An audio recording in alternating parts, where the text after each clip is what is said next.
PUC2 Line and PUC2 Lite are the perfect solutions to connect your computer with your digital mixing console. All you need to do is to connect your computer with the PUC via USB. After that, connect the digital mix console with the digital in and outputs of the PUC2.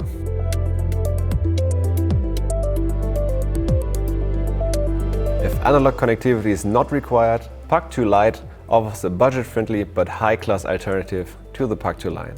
It offers the same feature set and sound quality. The only difference is it operates just in a purely digital environment. You can see that on the rear side of the PUC2 Lite. It's coming without any analog connectors. Common to all PUC2 versions, it has AES EBU on the front panel.